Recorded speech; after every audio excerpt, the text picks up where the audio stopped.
everybody. Welcome back to Nature's BS, the spooky special, the Halloween special.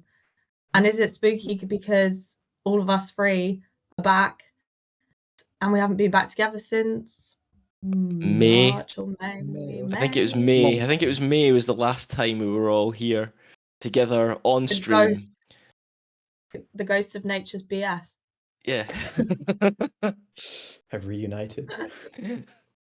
all because Nick went off and had an adventure on Skomer. That's what it was. Yeah, I sorry, know, guys. it's very actually selfish.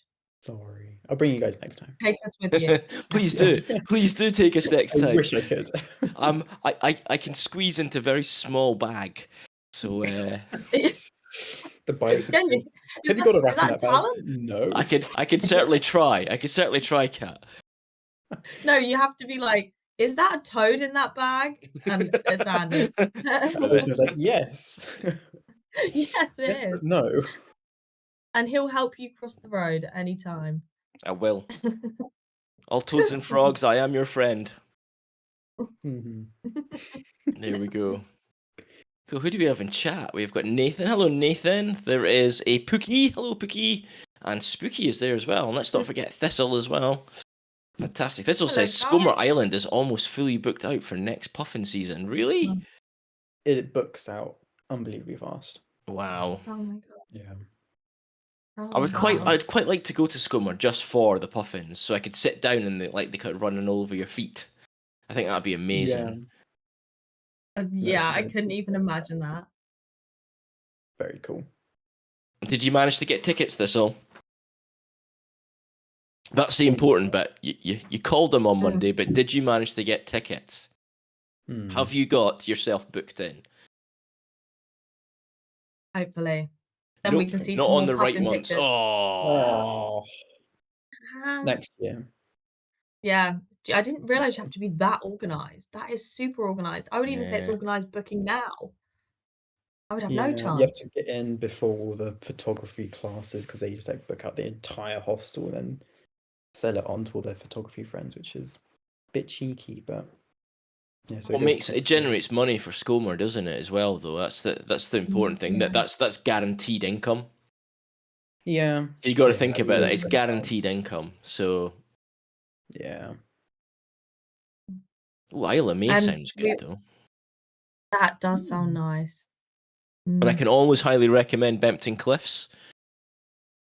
Bardsey Island in spring. Oh, fantastic, Nathan. Ooh, yes. That would be very cool. Oh, because Nathan's in the chat, we were just discussing my mug. Nathan, can you ID this mug? Please. I'd like an ID on this. Good luck It's a with very that one, good Nathan. picture.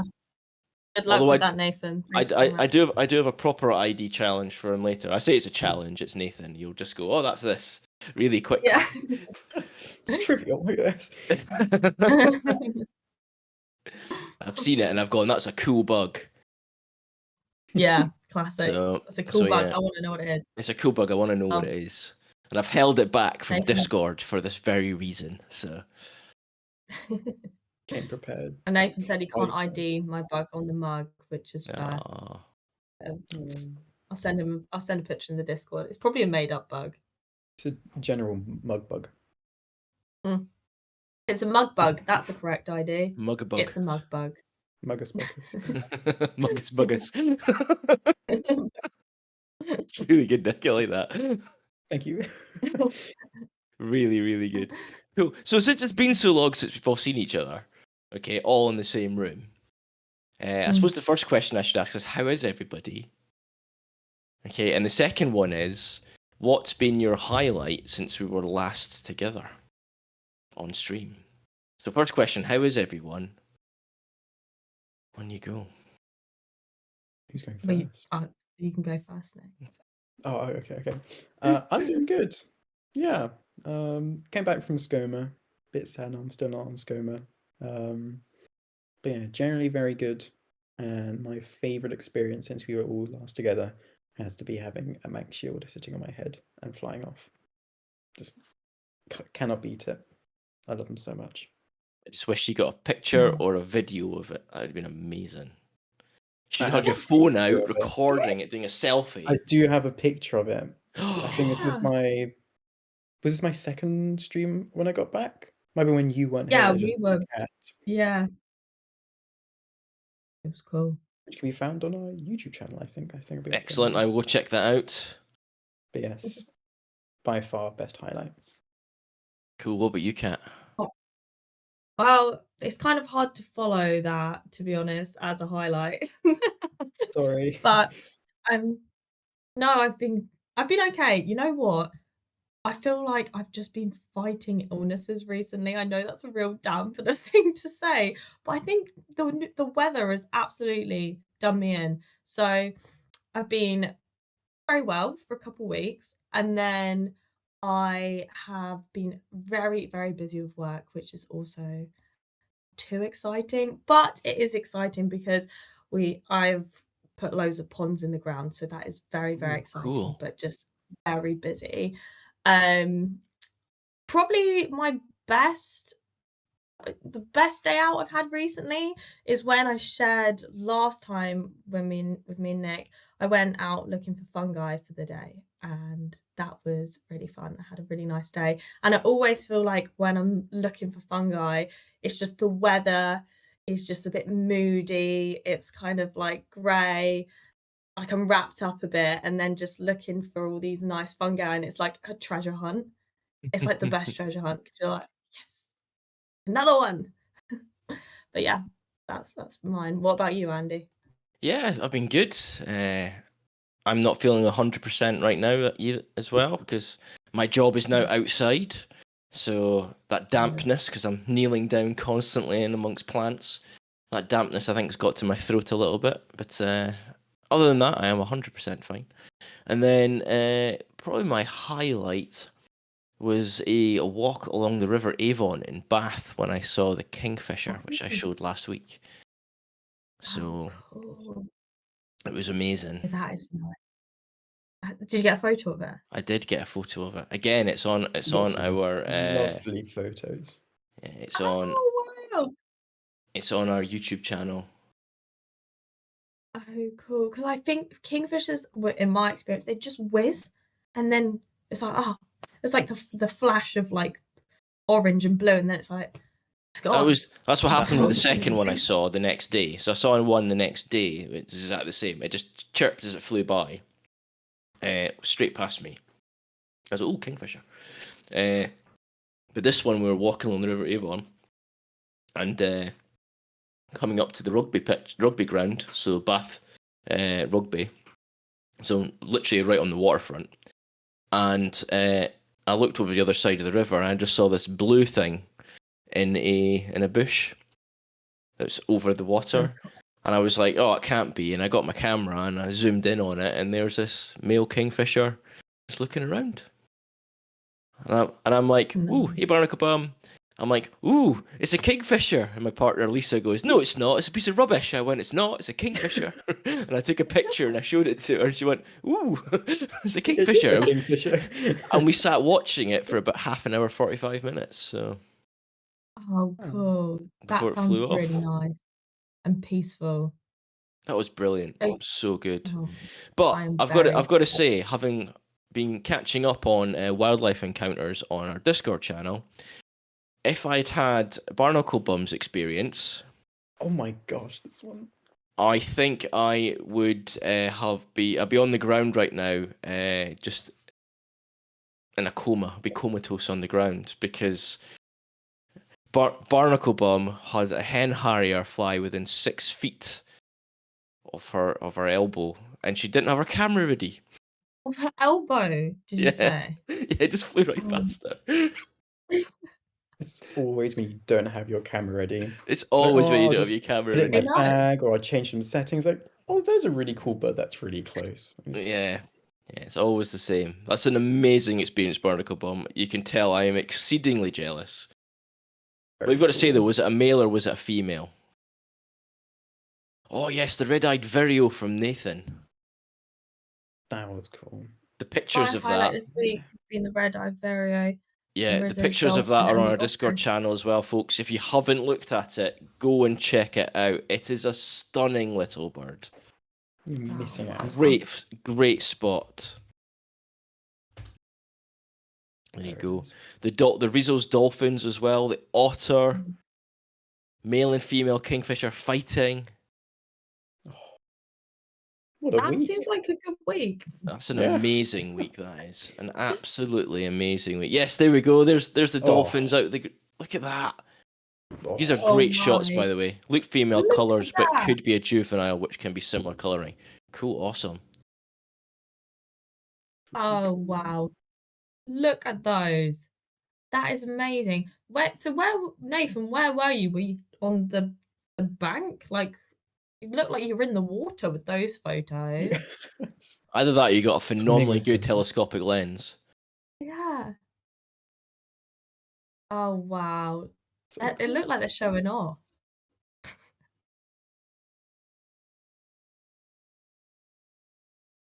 Such a cool experience. Absolutely amazing. Barnacle one.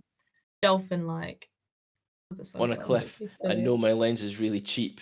They were just so close. That's even better. That is Brilliant. Well very done, cool. Nathan. Absolutely amazing. Very, very jealous of that too. It's been so long since I've seen a dolphin. I saw a porpoise a couple of years ago, but I've only seen dolphins twice. I haven't seen them very, very much, so I'm very, very jealous. That's really cool. amazing. Anyway, shall we move on to our wildlife encounters? Mm-hmm. Let's Cool. go for it. Let's start off with Nick. Go on, Nick. Oh, I'll go first. Oh, Oh Nick. gosh. Yeah. I haven't got a very strong week, I'm afraid. What? I haven't been able to get out that much, but still got some nice wildlife. Some from inside the home, so Oh, that's there's even always cool. wildlife around. I'll start with the inside one. My common marbled carpet. This was a house moth that came in. I think I can't remember when it was. I think I just come in like early evening kind of time, and then there's just a moth in the hallway. Like, oh, I must have let them in. Put them in a pot, caught them, and see who it was.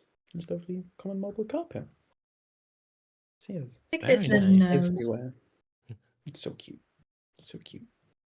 So that was a lovely little moth to find in the house. And then as I'm on moths, as I'm back in the cities now, back into civilization, with some streets, I'm finding my street moths again, which is lovely. So I have my street moth, which one's it? This one's Eudonia angustea. This one here. Nice thin micro. Bedded in very well with the wall. I was surprised I saw it, but I feel like I just have my moth vision heightened. I'm just always scanning like walls and windowsills and things just to find a moth when I'm out and about. Yes, it's a lovely one to find. I had a really lovely one today, which I'll share next week as well. So there are still street moths around. They're still kind of coming to the end. We got a bit of milder weather, so there's still quite a few moths around. So keep an eye out on walls, windows, streets, things like that. Shops. Still around. Shop moths. Shop moths. Your shop moths. Love the shop moths. Yeah, they won't be around for much longer, will they? And the fact that we're still seeing them at this point shows how mild it is. Yeah, it has been. I think I had like here in Northfield, you had like a few cooler nights a week or two ago, but all like generally it's actually been really mild, so like very warm for this time of year. On to next. I'll go on to a house spider. So if people don't like spiders, look away now for the next 10, 15 or 15, 20 seconds. But I had this lovely house spider come visit. Look at the pattern on the back, and I know Spooky will love this one. It's a gorgeous spider, but some people don't enjoy them, don't appreciate, oh, really, don't like them don't like being near them. There we go. They might like them outside, but not in the house. But they're really beautiful things. Lots of the males are on the roam for a female. So this was a male house spider, has the kind of enlarged little boxing gloves, little palps on the front. Just looking for a female. Just wandering around the house. So I sent them on their merry way out into the backyard. Send to them on your find merry way. some. Yeah. But I'll move on in case people don't want to see a spider. I go on to a wasp, a lovely wasp. On a red car. They're sitting on the bonnet of a lovely red car. It was weird. I saw 2 wasps whilst I was on Skoma, like the entirety of the 3 months. And then I think they were both in the last week. So I'm not sure what it's like for anyone else around the UK and things, if they had a really poor wasp year. But I just saw barely any over the It's been summer. really bad this year. Yeah, I think they said, because there's news articles on it, wasn't there? Wasn't it that it was very wet last year? So then the survival rate wasn't very good for this year. Oh, But really? I think, yeah, but who knows? I mean, next year, hopefully it'll be a better year for wasps. I mean, I've hardly seen any this year, and it is scary. There'll be a lot of people out there going, "Yay, no wasps!" I know. But they perform an amazing part of the of the food chain, as well as deal with a whole bunch of parasites. So Yeah, I love wasps. And Yeah. you know what I like about wasps as well from your picture? Look at that tiny, tiny waist on that wasp. yeah, That's it's so a cool. I it's a like very it. tight Like corset. yes, very tight corset. How can it breathe? Any Like Victorian barnacle women buns. out there, you know, they'll be fainting. Yeah. It's like I'm feeling like a wasp in this. That would be actually a good Halloween costume. What are you, a wasp, and then just wear a corset? Ow.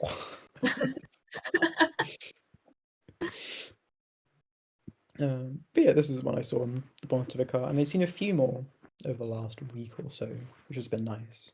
But yeah, sadly, a very poor wasp year, sadly. I'll go on to some lovely turnstones. So this is just a picture through my bin, so it's not a very good one, but just some lovely turnstones, all not really roosting, just resting on like some old construction, like scaffolding, which gets kind of taken up by the tide up here in North Wales. So we have massive mud flats and have some nice rocky beaches at the top of them. So we've got hundreds of thousands of different waders and ducks and all these lovely birds coming over the winter, including these lovely turnstones. Yeah, I just love them when they're all kind of huddled together, wherever they are, just kind of sitting there, sitting tight. But really lovely birds to see this time of year. And then I'll finish with a bit of autumn colours, like a nice little scene on one of the roads nearby to me, which isn't the most autumny. So other people I've seen in our lovely autumn folder on the Discord have got some lovely, gorgeous browns and reds and yellows and things. So it was lovely to see some of that starting up here in North Wales. I'm loving Pookie's pictures where he goes back to the same spot and takes a picture of it every so like 3 often, days later, and you're 7 seeing days seeing later. the change over like the week, and so that's very cool.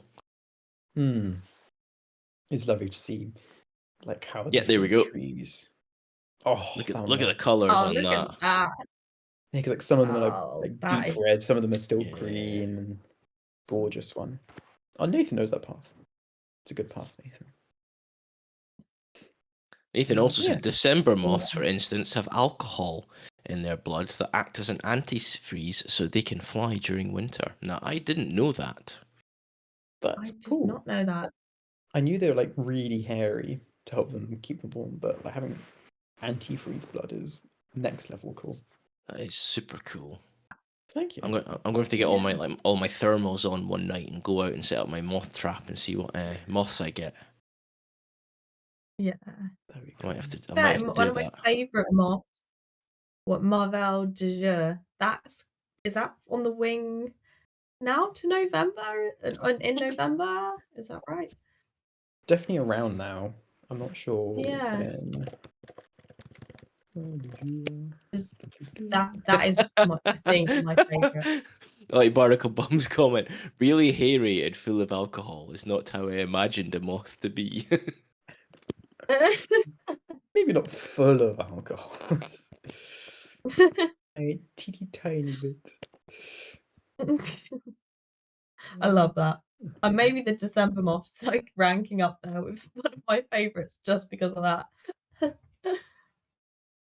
September and October, Marvel du Jour. So Oh, so it's kind of now. tail end of their season now. Yeah. Oh, wow. Might go a little bit longer That's because of cool, how mild it is at the Mm. moment. So Mm. it's Yeah. so mild right now. Maybe I'll put my moth trap out, see if I can catch one. That'd be cool. Or if anyone's caught one, please show me a picture because I'll be very jealous. But yeah, that's been all my highlights. Not too many this week, but still some lovely things. Awesome. Yeah. Some really Well, lovely we things. shall move on to cats then. Mine. Okay. Don't have that many, but I'll start off with red kites. So I saw some kites and I just loved them. I think there was about 3 of them kind of flying while I was at work.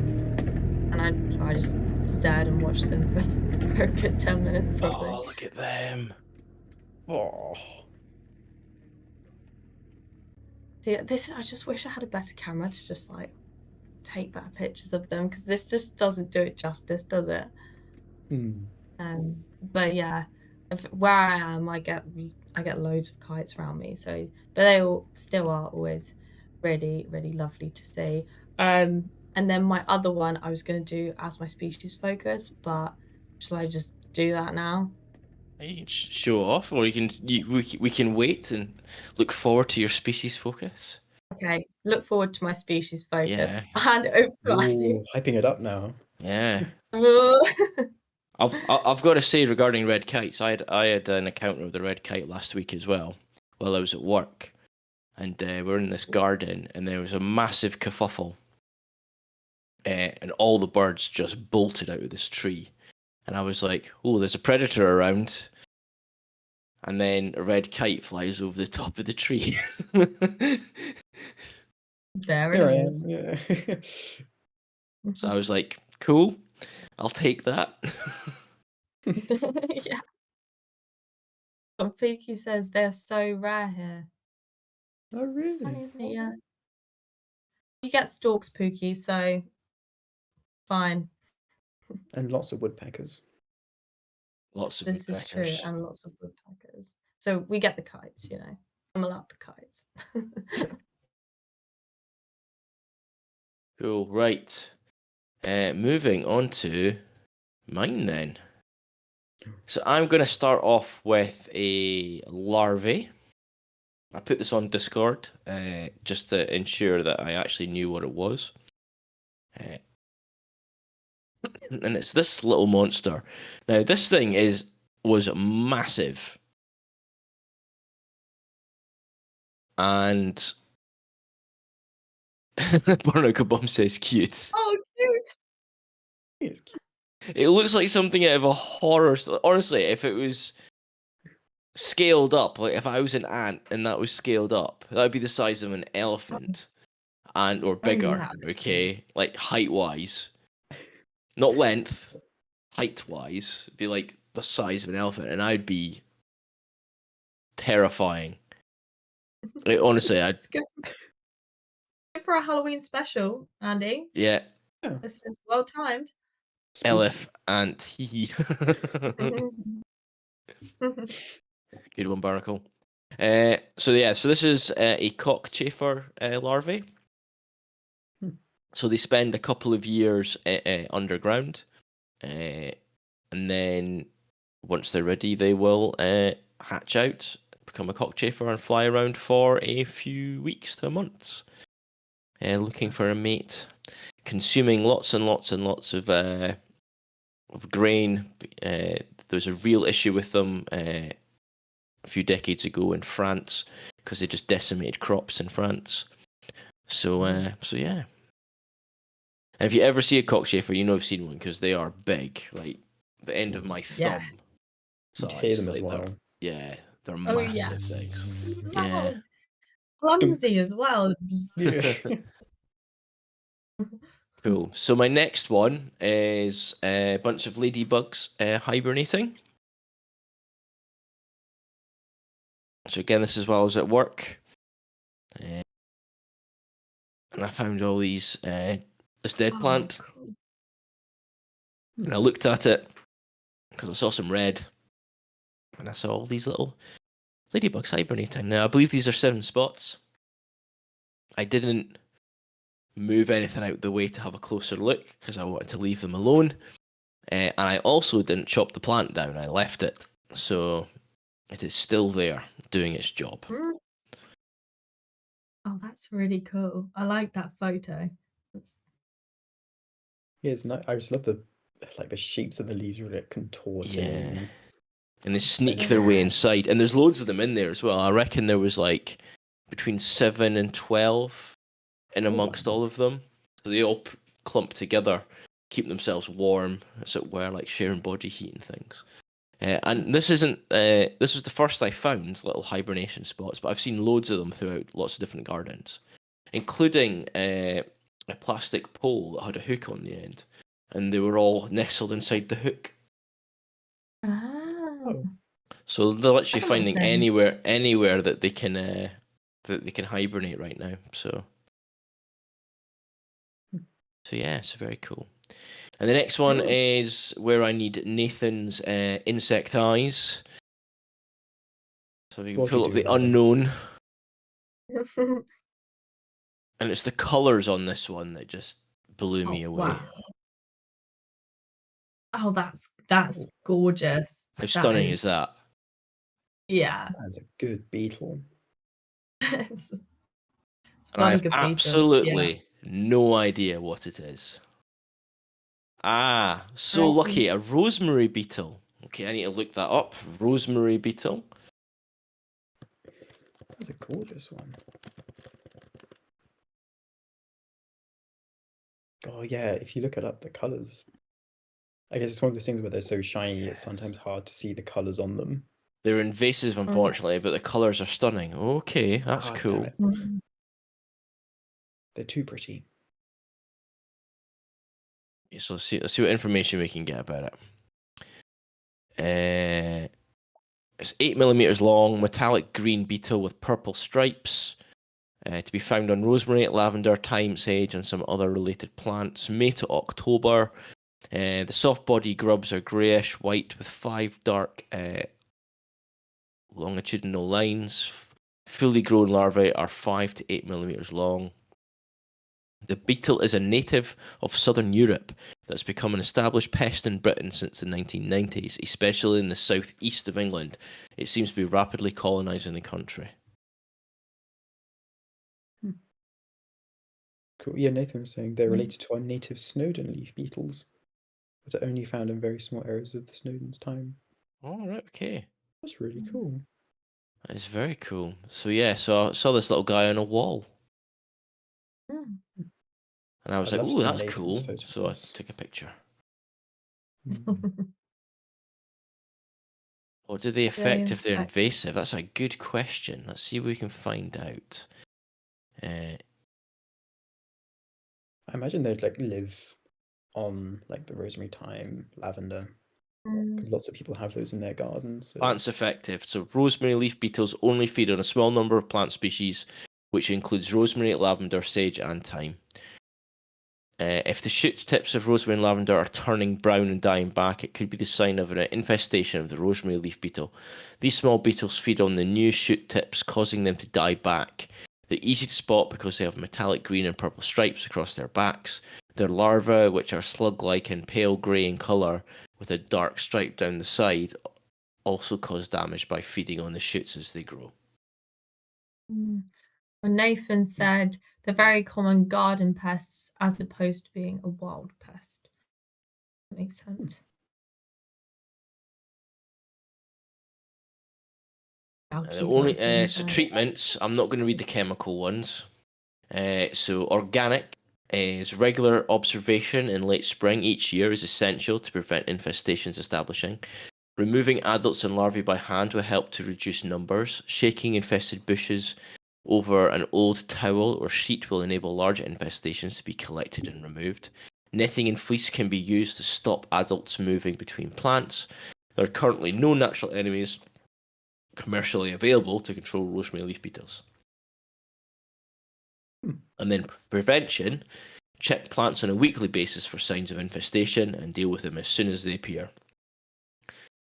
Encourage insectivorous birds by hanging feeders in the winter and provide nesting boxes in the spring. Yeah, on barnacle bums, I just wondered if they're overwhelming other bugs. I just saw in most circumstances the beetle can be accepted as part of the biodiversity of a healthy garden, and it does not eat enough harm. Garden supports as it does not eat enough to harm healthy plants. No. Nathan says, mainly affects the aesthetics of people's rosemary bushes, but I think that's an awesome trade-off. I've got to say, I agree. Just seeing that beetle, it's like, well, that's lovely. So I just want to see Nathan's picture of one. That's going to be incredible. yeah. Yeah. So we like the guy. I think rosemary beetle. Cool. Not bad. That's a Not macro a bad target. guy. There you go, Nathan. There's your challenge for the next year, is to get a fantastic macro image of a rosemary leaf beetle. That will be pretty sick. Got plenty of time. Yeah. I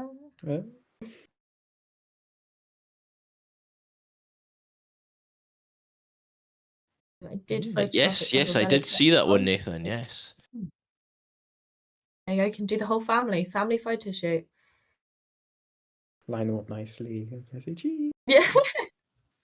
Everyone's like holding each other's waists, all the beetles. Yeah. Really awkward, like family portraits. Burger Chris and chat. Hey, Burger Chris. Sorry I didn't make it over to Frampton on Sunday. I went out for a friend's 50th birthday party on Saturday night. Enough said. He's going to rattle off all the rare birds that came on Sunday. Well, Yeah. I did receive a PM from Burger Chris just before Sunday. So I think it was Friday or Saturday he sent it. And he said the hen harrier has not been seen for the last couple of days. So Oh, okay. So a wee bit fragile, are you? Yes, I was a wee bit fragile. A wee bit. And there's this beautiful bronze beetle. Look at that. So good. So good. Look at that photo. It's amazing.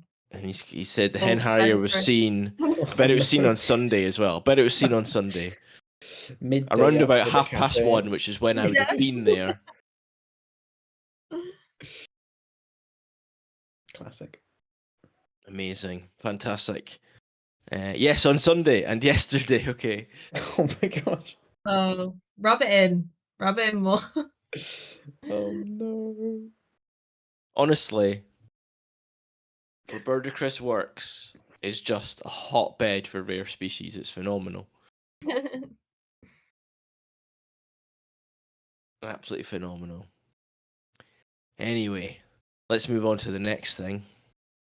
It's our species focus. Cool. Who's going to go first this time? I think we should mix it up. You want to go first, Andy? Well, I've just been. I was thinking cat. Okay, that's mixing it up too much. Okay. Yeah, I think cat because she's building up her species focus. True. No, everyone. Roll, well, please. you know what? I'm gonna back my species focus because I like it. I think it's a cool species focus. Not the rarest thing, but a cool thing to learn more about. And it's called the water measurer. Ooh. Ooh. Ooh. Wait and see an image of this. Yeah, even Barnacle Bob's gone ooh. Everyone's ooh. You got the crowd's attention. I know. So the water measurers are so called because they can be watched slowly walking around on the surface of ditches and ponds, apparently pacing out the distances between points. Water measurers are part of the insects boat community. Whirligig beetles, water crickets, pond skaters, and water measurers all live on top of the water surface. All these animals have hydrophobic, so that's water-fearing, hairs on the underside of their legs. The repulsive force between the water and these hairs is sufficient to support the weight of the insects on the water surface. Do we have the video of it on? It's not shown yet. Oh, there it is. There it is. There it is. Now that is cool. So these Cool. insects are scavengers or carnivores, which feed on bodies of small animals which land on or rise up the water surface, dead or alive. Water measurers are very sensitive to vibrations in the surface film of the water and use these to locate prey or dead bodies. They will also sit on the surface and catch water fleas, mosquito larvae, and other small animals moving underneath them by impaling them in its needle-like mouth parts. Oh my God. The boat insects are fast-moving, zipping to deal with any new food source, but their gangly water measures are unhurried and cautious. If there was an insect boat Olympics, the water measurers would lose every race. So there's two species of water measurers. So there's the common water measurer and the lesser water measurer, but they're mainly in the common water measurers are on pond stitches in England and Wales, although scattered in Scotland and Ireland. The lesser water measurer is a very rare animal and only found in the Broads, Fens, so mainly kind of Norfolk. The species look very similar, but this is, I believe, a common water measurer just because of where I found it. So yeah, I think that's a cool little thing to learn about. What a great thing to find. Yeah, because I feel like they get confused with pond skaters a lot. Because Ave and I kind of look at them both; they're very similar. Yeah, cool little guy. Cool little guy. They look awesome. I remember I found my first one on Skoma. I was trying to find a picture of it. I'll see if I can show it. That's like on. Oh, I got it nice. here. But that's like on my finger, so it's like teeny tiny. But they're so cute looking. Like They are cool. they're just like wheeling around, tempting me. I'm like, this tiny little thing on my finger. I was in a really Yeah. muddy ditch. And then it's just like Pookie's asking. crawling Pookie's around. asking for pond walker in Dutch.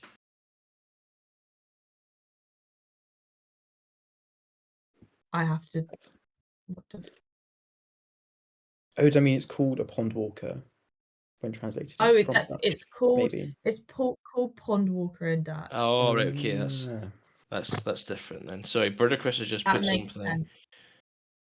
Oh my word! Uh-oh. If you can, go to the wildlife encounters. The last image just posted by Burder Chris. Have a look. And he has said it's not his image. Credit to Rob Bendelow. But how could I not share this? Especially given the signpost in the background setting. Wow. Wildlife encounter. Oh. Wow. That's Look a at cool that. It doesn't photo. look real, does it? So do we know what it is? It's a bird. It's a bird.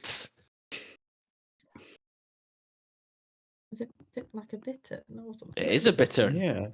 Oh. That's a fantastic image. Cool. Oh, one message leaked by a moderator. Oh. It's a lovely bittern.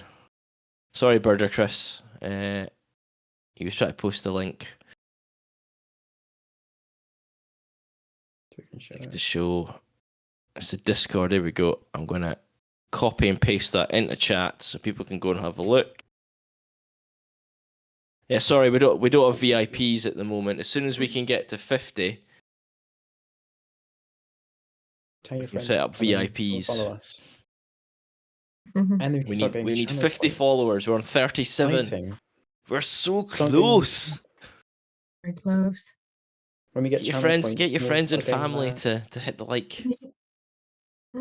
Get animal impressions back. I'm sure everyone's been missing them. Yeah. Right, Kat? Yeah, no, really good And to we see can- them. There we And go. we can start generating some income, which means hopefully we can get Kat a camera, which should be brilliant. And Some then better there'll be internet. photos that I'll get Annie photos. You get Andy pics. Hooray! Proper Andy pics. That's what we want. Nightbot is just jealous. You are right there, Barnacle Bomb. You were 100% correct. Nightbot is jealous. But Okay. I've posted the Who link next? there for everyone to go and have a look. It is a stunning Yes, bird. lovely. Bittern. Cool. Me next. Can I go next? Yeah, Good night. yeah, you next. Awesome. So my wildlife focus this week is on a bird I showed last week. And it is on the oyster catcher. Yay. Now, I used to see lots of oyster catchers when I was younger, and they are not so common nowadays. Let's have a little read. So, the oyster catcher is a strikingly and familiar wader, its pied plumage contrasting with the bright orange bill and pinkish legs. The species breeds widely, both around the coast and inland, particularly in northern Britain, whilst during winter large flocks congregate on our estuaries. In Ireland, the breeding population remains predominantly coastal.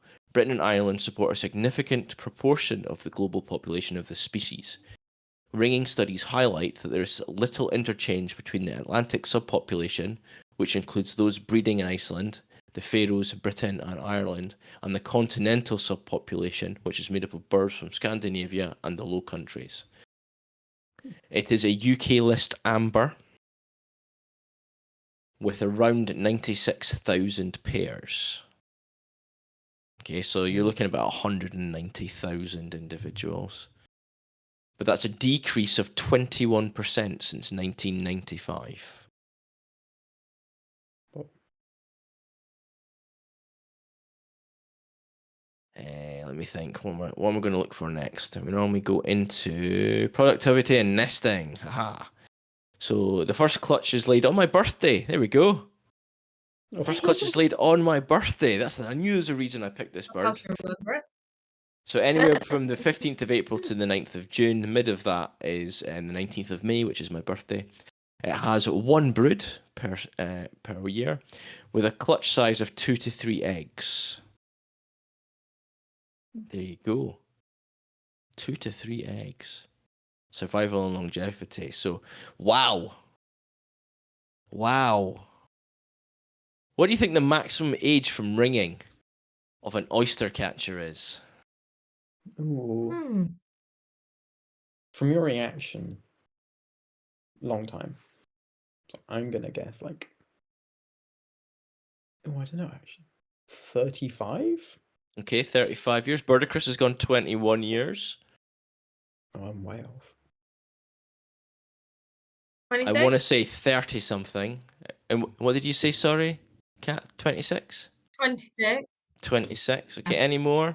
Barnacle says thought 32 to 35. Pookie says 19. Bit of a range. Yeah. Mm. Thistleax says Thistleax, 42. So Thistle's the closest. Wow. Is it higher? The maximum age from ringing is 41 years, 1 month, and Wow. 5 days, set in 2017. Good job, Thistle. That is... Yeah. Well, 42 is the answer to everything. You're correct there, Murder Chris. Typical lifespan is 12 years, with breeding typically at 4 years. Wow. I was talking about the younger brother. So clothing classification. So here we go. So in Welsh, it'd be Pioden Fawr. Pioden Fawr. Good. Cool. In Gaelic or Gaelic, it'll be Gil Brigdi. Gil Brigdi or Gil Brigdi. I don't know if the G is a hard or a soft. Barnacle might be help. Is it Gil or Gil? And then in Dutch, it'll be Schlekster.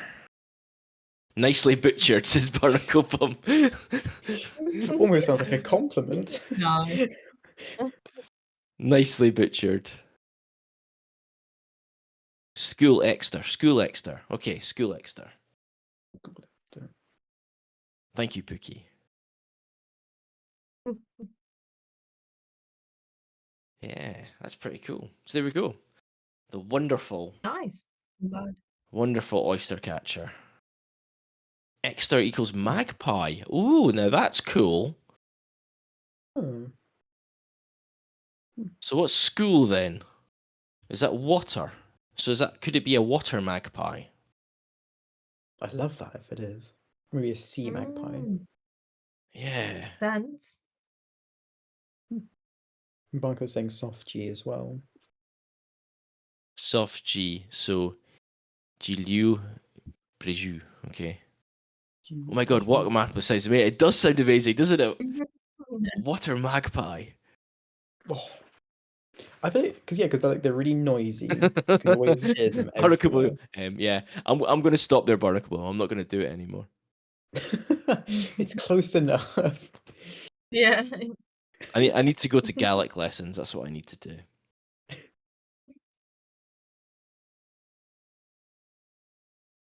There we go. Cool. Nice. Right. And finally, Show you my one. yeah, let's do yours. So mine's not bad. We got a nice range with spotlights this week, but I've gone for a caterpillar or moth, but specifically it's caterpillar form. So I've gone for the oak egger caterpillar. So I'll go for the first picture first, as that's the one you see around this time of year. So oak egger, or Lasiocampa quercus. So quercus is the genus name for oak trees, which is a nice kind of link. So English oak is kind of Quercus robur, sessile oaks, Quercus petrea. So Lasiocampa quercus for the oak egger. It's a lovely name. But despite its name, it does not feed on oak, but it's so called because the shape of its cocoon is acorn-like. So the food plants are mainly heather, bilberry, also brambles, sallows, broom, sloe, hawthorn, hazel, and sea buckthorn. In the north of Britain, development takes around 2 years, but in the south only 1 year, with the zone in the Midlands and Welsh borders where it varies quite a lot, probably within variation in climate from year to year. Formerly, northern populations with a 2-year cycle were given subspecific status as the northern egger, or Lasiocampa quercus calinae, but the situation is not as clear-cut as previously thought. Several caterpillars, such as the oak egger, enter diapause in cold spells, a bit like hibernation in mammals, and will come out to feed in milder periods. So this picture showing now is its post-diapause look, but then if you could show the other picture, that'll be its pre-diapause, because they actually look quite different, which I didn't realize, because I thought they were two completely different species, but they're actually the same one, pre and post-diapause. Yes, the one you see there is pre-diapause, so that's what we'd be seeing around now. It's like late autumn, early winter kind of time. And then the other one, which some people might be more familiar with, the kind of like very big, bushy, hairy, brown-looking one, is also the oak egger, but it's after its diapause, so kind of midwinter, like late winter, spring kind of time. They'll come out of hibernation or their diapause in milder periods to feed. So you might see them around, which is really cool. Especially kind of upland areas. You see lots of fox moths and oak eggers kind of crawling along paths and things like that. Like especially here in North Wales, get lots of kind of bilberry, lots of places, so you have plenty of them around. Yeah, all those sound quite cool. Two different looking moths, but actually the same species. See, I didn't realize that could happen. Very cool. Yeah. Very cool. Thank you, Barnacle. The caterpillar was posing very well. Nice. So you had a water measurer, an oyster catcher, and an oak egger caterpillar. Strange, I like it. It's really And I good. feel like I learned in all of those. Learn a lot. I think my biggest learning point was the fact that how well, other than realizing that some caterpillars can have 2 different stages Yeah. and look completely different. Oyster catchers live to be over 41 years old. That is Crazy. madness. I did not realise that. It's old. You always have to dodge foxes, says Pookie, to me on the paths. Big and chunky and fluffy. At least you can see them. Yeah, that's true.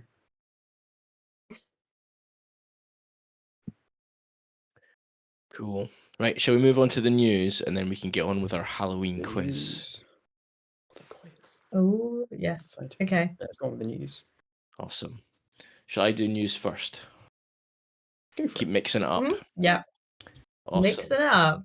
Mix it up. So we're going for a news article that came out today in The Guardian, which Fresh is news. Butterfly Watch gatekeepers spread north to take up residence in Scotland. So Barnacle, you might get some gatekeepers with you soon. Widespread in England, it joins other species to have expanded range in recent years due to climate change. I'm very excited as well, Impeccable, and welcome. Great having you here. It may have been fairly awful summer for butterflies, but Scotland continues to enjoy some pleasant lepidopteran surprises thanks to global heating. See, I can pronounce that. Just can't pronounce oyster catcher and Gaelic. Its list of resident species increased by 1 this year when the gatekeeper, never officially recorded north of the border in the past century, was spotted in several locations. Meanwhile, the elusive white letter hair streak, which was only recorded for the first time close to the River Tweed in 2017, has now been found in Dundee, more than 60 miles farther north. And Dundee is my home city. The gatekeeper, so called because of its habitat of rough grassland beside hedges and gates, is one of England's commonest butterflies. This year it was found at the Crook of Baldoon RSPB Reserve near Wigtown in Dumfries and Galloway, before George Thompson, the author of The Butterflies of Scotland, obtained the first photographic proof, a female, in his garden. Other species that have dramatically expanded their northerly range in recent years include the holly blue, wall brown, small skipper, and large skipper. A few species that are struggling farther south, most notably the small tortoiseshell, appear to be doing better farther north. These welcome movements northwards demonstrate the importance of having corridors of wildlife-friendly habitat to help butterflies and other species reach new landscapes in an era of rapid climatic changes. And there we go. So fantastic news. I saw quite a lot of gatekeepers this year around me in Nottinghamshire. It's probably my most photographed butterfly this year. So yeah, there we go. It's That's good amazing news. how We much. Good like news, it. everybody. Yeah. Good news. And hopefully Barnacle Bum will get to see some soon. Flying around Yeah, her we want to garden. see pictures, Barnacle Bum. Flying around her garden as hen harriers swoop overhead. God, what a good wildlife garden. Could be worse. And what was the other one? Was it snipe? Snipe in the garden as well. Badgers. Snipe, love yeah. them. Yeah. Not bad. They'll be riding the Harris. That's how they got to Scotland. Oh, it all makes sense now. Yeah. Not climate change. They're just hitching on the back of hen harriers. Amazing. Cool. Right. Who's up next? Do I go Nick? next. Yeah, Which round I'll go again? next. I got two. A light-hearted one, and then a very not light-hearted one. So I'll go with the light. Should I light-hearted? I'll go light-hearted one first. Yeah, we'll go with that one. This is from the BBC.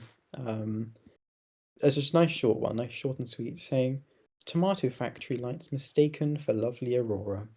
I So saw we've that. had some lovely aurora, lovely aurora over the last few weeks, but sadly this was not so sweet. A woman says she was slightly disappointed after mistaking the bright, colourful lights of a nearby tomato factory for a mystical aurora. D. Harrison, 56 of Ipswich, uploaded 3 images to social media of what she believed was a northern light style phenomenon in the sky above near Bramford. The pictures showing a pink and red glow piqued the interest of hundreds of people, with many praising the impressive snaps, but all was not as it seems. This beautiful glare, seen early in the morning on Wednesday, actually came from Suffolk Sweet Tomatoes LED units, which are used to encourage the growth of its stock. Mrs. Harrison said, "It was around 5:15 BST, and I was driving along Paper Mill Lane and could see to my left the sky was red. At first I thought something was on fire, but when I parked up, I could see this deep pink sky. It looked brighter through my phone camera, so I thought it was the aurora. But it wasn't, unfortunately, so I was a bit disappointed because I thought I was up early seeing this aurora and had it all to myself. I've driven that way for over 2 years, and this was the first time I'd seen it. It's funny how I haven't noticed it before." The aurora faux pas comes just a couple of weeks after the real northern lights were once again spotted across the UK following a similar sight back in May. They've been particularly visible in 2024 due to the biggest geomagnetic storm since 2003, according to Sean Elvidge, a professor in space environment at the University of Birmingham. But yeah, I'll leave it at that. Just a short and sweet story there. In all fairness, I get what she means. It does. It does look like it. I would have thought the same. When you first were talking about this, I was thinking, really, how could you mistake that? But looking at that photo, I can. I would think exactly the same. How did she not spot it any other time if she's lived there for all those years? I That guess is it might have been my one of those things where it's question. like a really dim glow, and then because you've had the aurora, your sense to look out for dim green and red glows, and you're like, aha, there's one over that tomato factory. Aurora tomatorellis.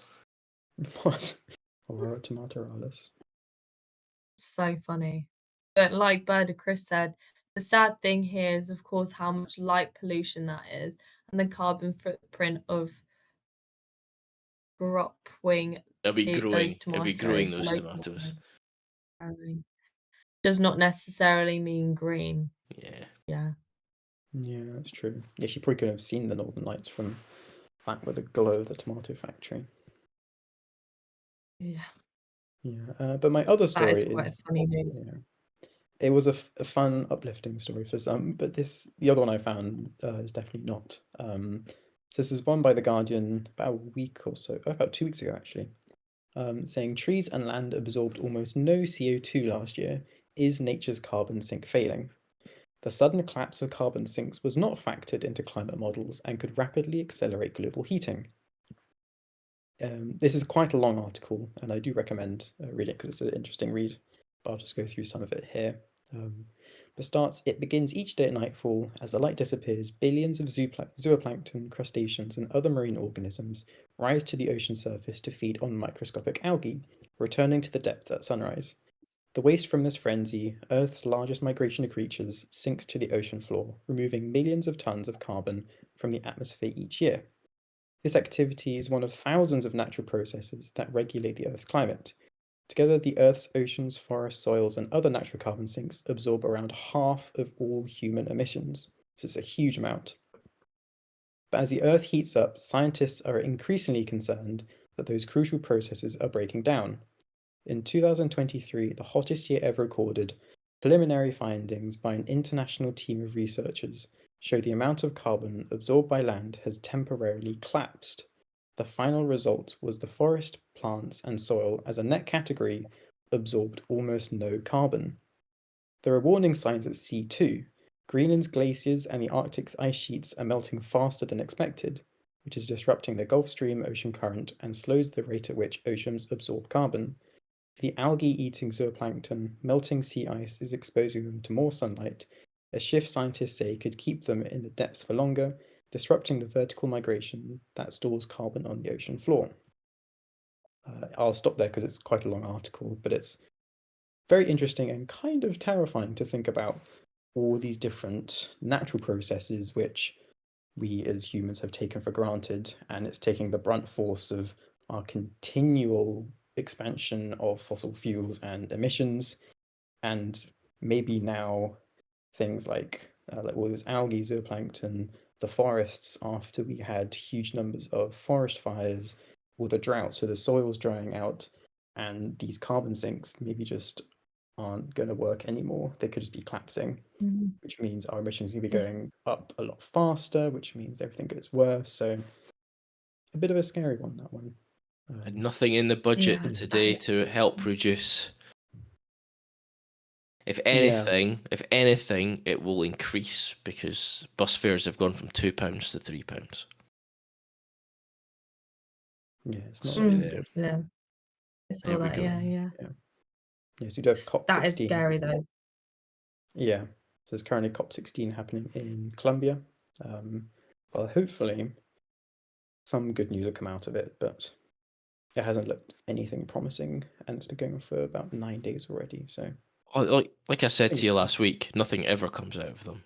There's a lot of Yeah. No, it talk. doesn't. No. There's a lot of, we've signed this piece of paper, and then there's a lot of putting that in the shredder when you get back to the office. We don't have to do anything with that Yeah. because nobody's going to hold us to ransom on it. No. Off it And they goes. don't. They don't. It's just greenwashing, I feel like. Yeah, A lot of always. but I don't want Yeah. I don't want to be negative about it because it is obviously a massive thing to discuss the climate. So I don't like to think of it in a negative way, but like you said, nothing really has come from it. It's just showing, oh, we are thinking about it and we're talking about it, but we're not really doing anything. There was But that is very scary stuff. just thinking about it, there was one thing that was put in the budget today that was directed at private jet users.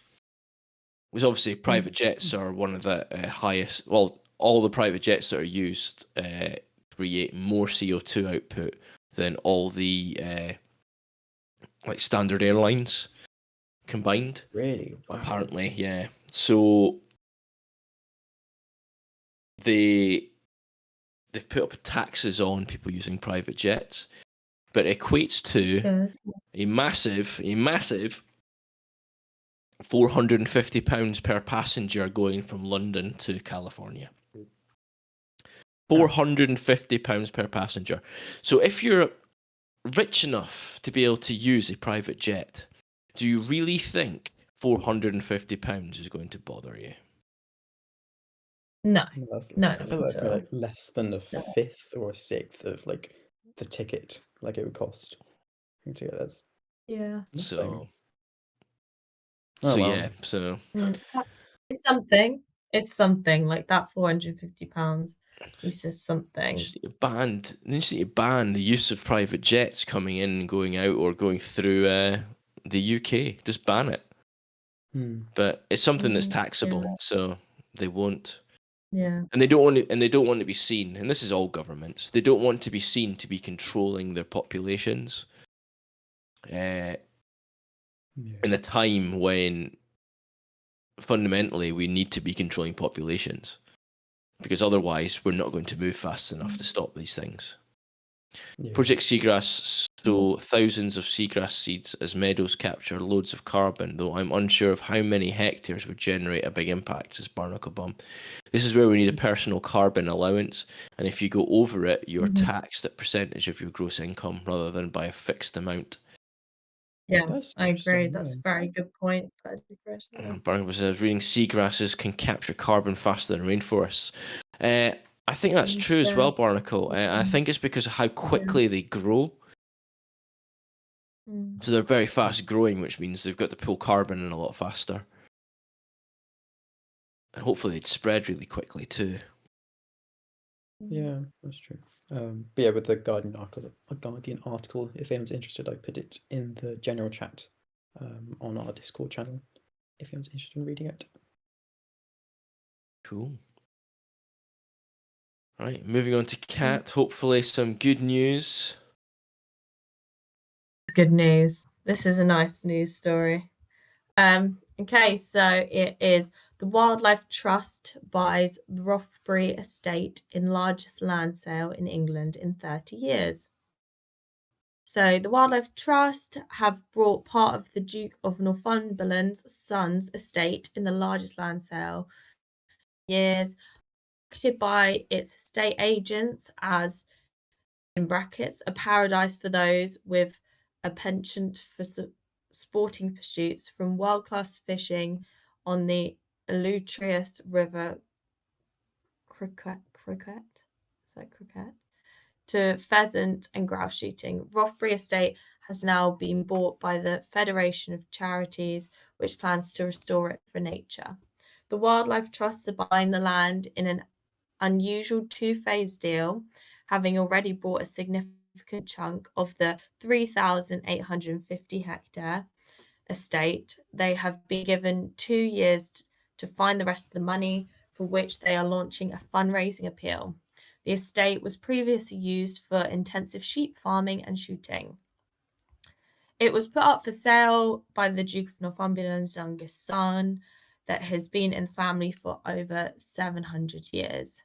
Craig Bennett, the chief executive of the Wildlife Trust, told The Guardian, "Our vision is to create an absolutely astonishing national flagship for nature recovery. It will be around 2.5 times the size of the Knepp estate, and we are very excited to get ecosystems working again. If we get the whole site, we'll be looking at 9,500 acres." Bennett said he'd hoped to work with the neighbours to create a giant haven for wildlife. "We hope the Rothbury estate will be the heart of a flourishing national landscape. It's neighboured by 2 National Trust properties, for example, so we will work with them. We want Northumberland to become an amazing destination for ecotourism. We want to create something really spectacular at a much bigger scale that has ever been done before in England. This is an extraordinary, once-in-a-generation opportunity to restore nature. Shoots would not be allowed on the estate, and the farming would be regenerative only.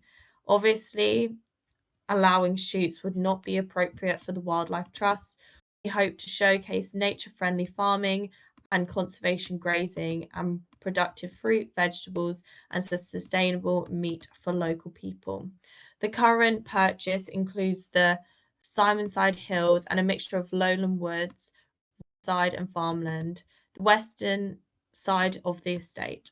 Notable wildlife includes curlews, red grouse, merlins, cuckoos, mountain bumblebees, emperor moths, and red squirrels. Public access would be maintained by the trust, being sold to one charity rather than broken up and sold to individual landowners meant access could be protected for future generations, the trust said. So I think that is very good news. And so much land. I mean, what did you say it was, Nick, in football pitches? I amount think of if land. people can picture football pitches, it's 2.5, like just over 2,500 football pitches. So it's big area. I was trying to think what's like a conservation-y land area which everyone could like, oh yeah, I can picture that in my head. I was trying to think like a really. I can't think of anything. If anyone knows anything, The football pitches, I think you can but yeah, picture. football pitches are That makes sense. hopefully, yeah. It's a big area. Yeah. Big So area. that's a nice bit of news, and I mean, I'm quite excited by that actually. I think, yeah, let's see what happens with it. And obviously they've got to buy more of the land, but it's going in the right way. And for them to be able to buy that amount of land and have that amount of funding for nature is just really good news. And like they said, it's not just the estate. They're going to work with like the national trusts around it. So it won't just be the estate, but that'll be the main focus. And then hopefully it will just spread. So very exciting. Nice news. That's nice. Good news. Cool. Shall we go for our spooky quiz? Halloween quiz. Is it time for the quiz? It's time for the quiz. I think it's time for the We haven't had a quiz. quiz for so long. I Get know. your spooky thinking caps on, everyone. Time for a Halloween quiz. Prepare Not to too be many spooked. questions. Yes, prepare to be spooked for spooky wildlife, creepy, crawly, other weird wildlife. It's all multiple choice. You don't have to revise for the test, so don't worry. Only about 7 questions, so it's not too long, but lots of cool wildlife. I started off just looking for a few things, and I've learned a lot, so hopefully I will enjoy. Yes, we'll go on to the first question. And everyone can put their guesses in the chat. We need some like spooky music over it. We do. Yeah, We should have some spooky music. We have to I don't know what supply the spooky music is. But, you know. ourselves. Just have barn owls screeching in the background, or Yeah. scratching on a door. Scary animals at night.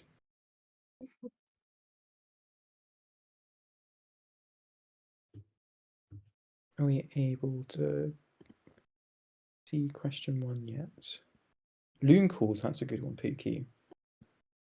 Oh, I'm going to get free animal impressions if we're not careful.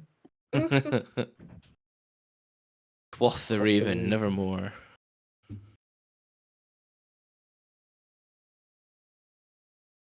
There we go.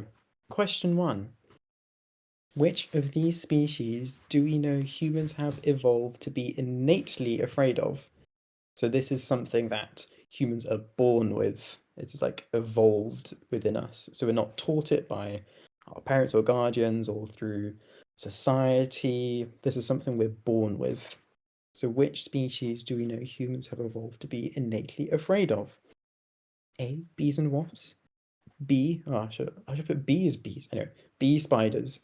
C, mice and rats. Or D, snakes. Barnacle Bomb says all of the above. I mean, maybe we will. If we just do enough research, maybe we will. This is Yeah, what does everyone tricky. think? Chris is saying Yeah. snakes, but I'm not so sure.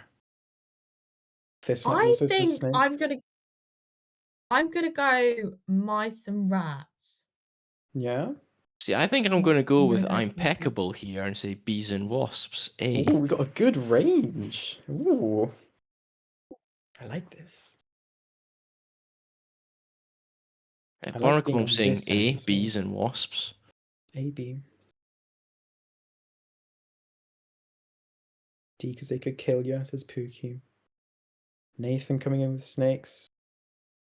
Yeah, but Chris, it'll be spiders now. We got answers. It is spiders and snakes. A and D, So you got can have more than one. Oh. So if you want to keep points, you can, but don't feel like you have to at all. The answer is spiders and snakes.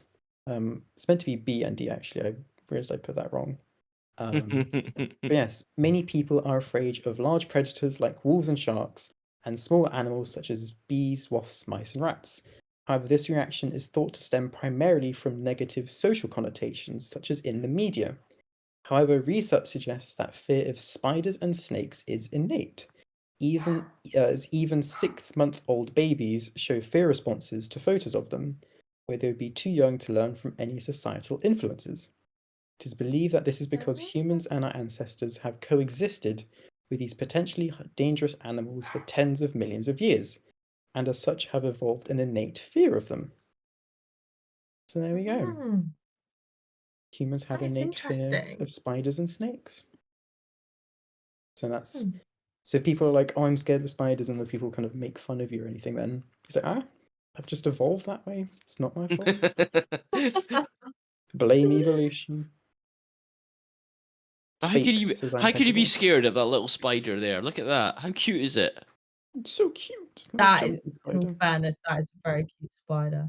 But I did go to a bug farm when I was in Wales next to St David's. If you're ever in the area, I highly recommend this place. It's amazing. Okay, I only got to spend a couple hours there, but honestly, it was fantastic. And there was in one of the aquariums, there was what looked like plastic spiders, but they weren't plastic; they were real, and they were terrifying. Couldn't tell you what they were, but they were absolutely terrifying to look at. Just straight up scary spiders. Yeah. I was like, no. That's cute. To be fair, when I actually sometimes it's the movement of spiders that like is scary. Yeah. Like, Yeah, it they just can move so quick fast. and then yeah. So I can understand that actually now that you say that because I'm not afraid of spiders, but there's something about them moving really quickly and with the legs that it makes me a bit, ooh. These spiders weren't moving. They were deathly still. All staring at you, just And all on a web, all on webs, just hanging there. Yeah, it's pixelated for all of us, Thistle. Yeah, I'm gonna switch to my phone. Can you give me 1 minute? Yeah. Before we move on to the next question. That's okay. Okay, sorry, I'll be back in a minute. No worries. Yeah, I think everyone in the chats, I'd say, oh, it's cute. Are you sure they were rubber spooders? No, I don't think they were. I'm pretty sure they were real because everything else in that place was real as well. So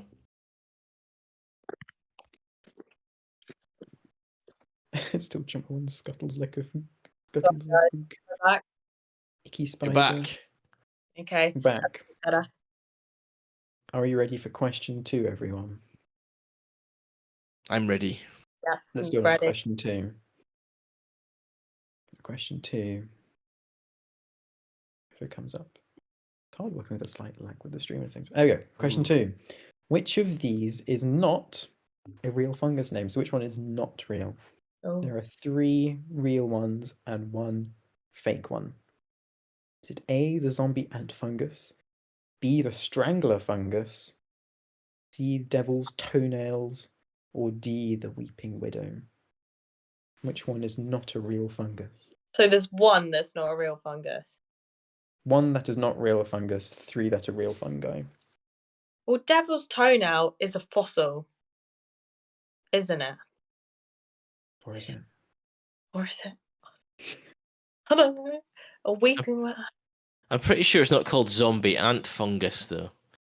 I reckon it is. I reckon there's something called No. zombie. I think. Yeah, I'm gonna go devil's toenail. C isn't a fungus. I'm gonna say that's a fossil. Yeah. Yeah, you got Birdicris, Nathan Devil's Macro, toenails. Thistleaxe is saying possibly Weeping Widow, or is it the zombie? Torn between B and C is barnacle.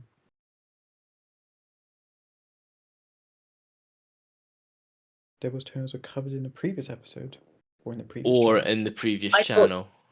I did talk about devil's toenails in this on this just channel. A test for how well people know the stream now. I did.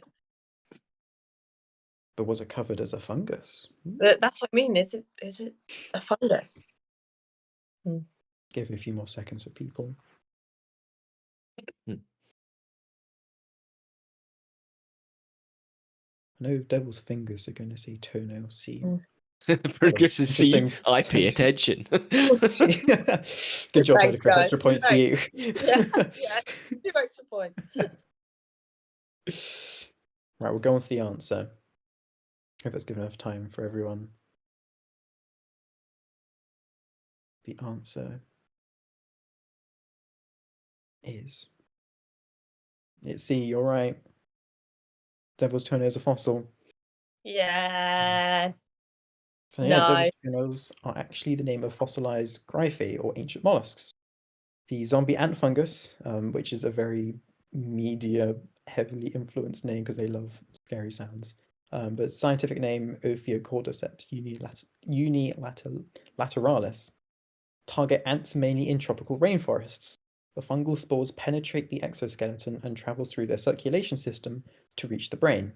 When the fungus is of sufficient size, it excretes compounds which takes over the ant's central nervous system, manipulating the ant to reach the forest floor and climb up 25 centimeters of vegetation. The ant now clamps down on the underside of a leaf with their mandible and stays there until it dies, where the fungus consumes the rest of the ant's soft tissue before bursting out of its head to release more spores for its next victim. Spooky sounds. And it's what the computer game series by Naughty Dog and the now television series Last of Us is based on. Yes, Yeah, yeah. it's like cordyceps you hear a lot in Yeah. those video games and things. Yeah, so that's the zombie ant fungus. So that's bottom left with the ant with the big kind of hyphae bursting out of its head. And then on the kind of top right, we have the strangler or powder cap strangler. Squamanatina paradoxa is a mysoparasite attacking another grassland mushroom, the earthy powder cap. The powder cap strangler takes over its host so that a cap and upper stem of the strangler grow out of the lower stem of what would have been the earthy powder cap. So you can kind of see it looks like it's just been like cut off and like glued on top with a Glued different on top. mushroom. Yeah, it's two different colors as well, which is quite cool. It's very cool.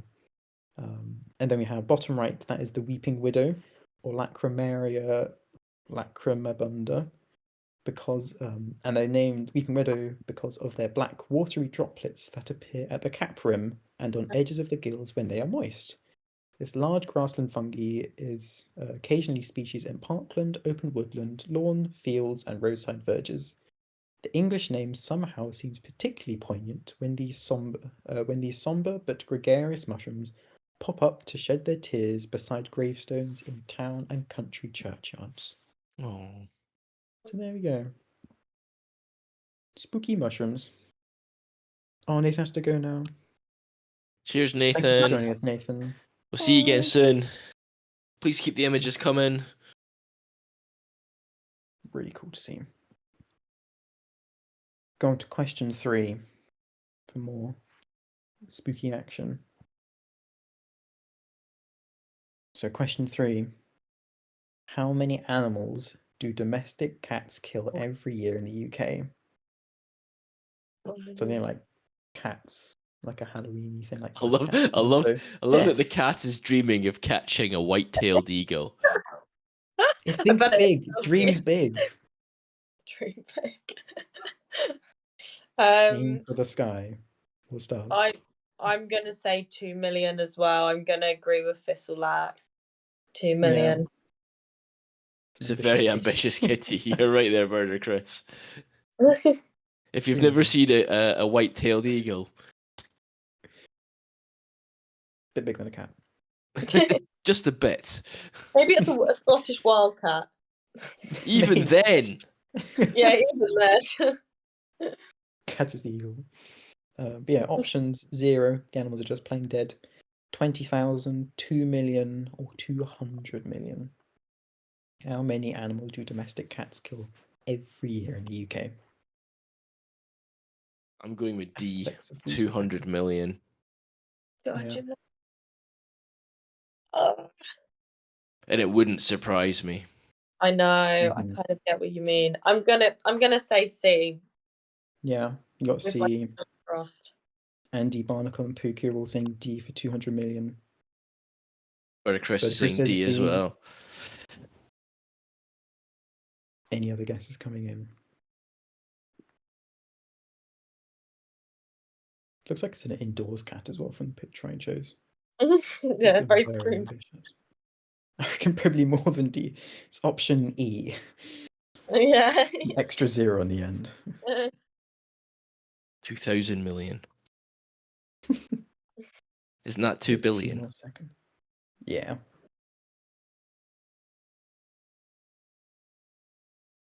I'm guessing we'll go on to the answer. Go on to the next one. So the answer is. Oh, he also missed off. He's just a big softie who went birds to fly from A. There you go. But yes, the answer is D, 200 million. A study published in April 2022 estimated that UK cats kill 160 to 270 million animals annually, with a quarter of them being birds, as many as 22 per cat per year. The real figure is likely to be even higher, as the study used the 2011 pet cat population of 9.5 million. It is now closer to 12 million, boosted by the pandemic pet craze. Seen alongside drops in bird numbers across the EU and the UK, it is quite alarming, says lead author and catacologist Tara Pyrie from the University of Reading. However, there were no studies seeing what impacts these have on bird populations. And would anyone like to have a quick guess on how many it is in the US? Because that one's kind of terrifying. They've got. How They're many gonna birds? have Is it cats. like 10 billion or something like that? Yeah, like Yes, it's around 3 billion birds and around 20 billion animals, which I Wow. find a yeah. year. a year. It's unbelievable. Yeah, squillion. That's just a good. It's a good number. So yeah, it's not very good. But most people got the question right, so that's okay. Good job, everyone. You know, a win's a win. Yes. Stay positive, everyone. Oh my Go on god. to question 4. When we're ready. Excuse me. That's probably not even estimating strays. That's very true, Barnacle, because that study was just from owned, like domesticated cats, so it's probably a lot higher. Question 4. Which of these animals has the most bones in their skeleton? So like skeletons or Halloweeny. Into skeletons now. Is it A, a python, B, the northern giraffe, C, a blue whale, or D, the great white shark? Which of these animals has the most bones in their skeleton? Oh, this Alexis, I feel slightly bad watching all those cute cat videos. Don't feel bad. Cat's only doing what it's basically programmed to do. So Yeah. They are killers. I don't think it can be D, the great white shark, because it's a fish, and fish don't have bones; they have cartilage. Yeah. So Hmm. Python's gonna have like a lot of bones because they're very like bendy, like it's quite a lot of individual bones, isn't it? Yeah. Yeah. A because long. Yeah. Yeah, but the northern giraffe as well. That's what I'm thinking. That's like vertically long. Yeah, It's like a that's python attached to a cow. Just a long thing on a big thing. yeah. I think it's either the northern giraffe or a python. I'm gonna go the northern giraffe. Mm-hmm. Wait, actually, that's a good point. Barnacle bum, how long is the northern giraffe? Northern giraffes are pretty long. I can find it. Oh, you got to figure. 4.2 meters. That's long. That's kind of long. And then a python, 4.2 meters. What? Big python, how big is it? Meter? Bit over a meter? Might help. I'm gonna go with a Pythons giraffe because you've only got Yeah. like a spine, and then the skull, and then the rib cage. Yeah. For a snake, whereas a giraffe, you've got your spine, your rib cage, your legs, your ankles, which have got multiple bones in it, your knees, which have got multiple can have multiple bones in them depending on the creature, toes, all that kind of stuff. So I'm going to go with the northern giraffe. Yeah, I'm Oh. gonna agree with you. I'm gonna agree with it. Okay. The python, I don't know if yeah, because there's only one, but yeah, I'm gonna agree. Okay, so both the northern giraffe. I think python's longer than a meter. I think it's this X. I could Giraffe is 2.5 pythons. cookies tall. How many bones per pookie, though? That's the thing. Python, because it might have eaten a giraffe, therefore more bone content. That's true. Yeah. Assuming each of these animals have not eaten any other animals, they are just themselves. Do snakes do not have residual bones from their non-existent limbs? No. I don't think they do, but if they do, then it's a non-substantial number of bones. Pythons range from about 1 to 33 feet long. So they are long, some of them. This is like 10 meters long python. You can get a reticulated python, can't you? Which is like the biggest snake. Big Oh, chunky. oh no! I'm changing my mind. Oh. I think. Oh, I don't know. I don't know. Oh no. No, I'm staying with giraffe. I'm gonna stay with giraffe. Okay. Tempting for the Oodle of python. noodle, says Birdcrest. There do be plenty oodle of noodle. As people out of their misery, we'll go to the answers. That's a good thinking. I like this. If it's like, show you're working on the page, then Yeah. you guys get bonus marks. It's a python. It's a python. Oh. So a python has around 600 vertebrae, which equates to around 1,800 bones. They can range from about 1 to 33 feet long. So they could be huge, and they just have vertebrae all the way along. Giraffe has around 170 bones. Even though with their long neck, a giraffe has 7 cervical vertebrae in its neck, which is the same number as a human, just longer. So a giraffe's neck is much longer than a human's, and its vertebrae can be more than 10 inches long. So each vertebrae is almost a foot. Huge. Then we have a blue whale, has 356 bones. So it is a lot. Humans, for reference, have around 206. So it's more bones than a human. And then, as a lot of people said, a great white shark has no bones. They have cartilage, not bone. Same soft, flexible stuff as your ears and the tip of your nose are made out of. This is true for all sharks, from the formidable great white to the gentle giant of the whale shark. But if we used, if we said they had a skeleton, then it'd have around 200 to 400 structures made of cartilage. But yeah, its answer is A, the python. Yeah. There you go. Look at that. Look at that. Pretty cool. Very cool. Next. On to question 5. Yeah. Next question. Question 5. I think we're upping the spooky with this one. I think it gets more Halloweeny. So, question 5. The tongue-eating louse, also known as Cymothoa exugia, or exigua, is a parasite which affects which group of animals? Is it caterpillars, fish, small mammals, or birds? Wow. There's a picture of the parasite, if that helps, next to it. Yeah. Yeah. That is actually quite terrifying. Yeah. Betty goes, I know it. Yeah, it's a tongue-eating louse. That sounds fun, doesn't it? I'm very sorry if anyone's eating right now. I should have had a warning. Cat got your tongue, just got a new meaning. Yeah. Any ideas from anyone? God, mine would just be such a wild guess. I wouldn't have anything to I'm go the off. same. Barnacle thinks they know. The louse was eating most of it anyway, says Birdicus. This will say small mammals. Also, small mammals, says Pookie.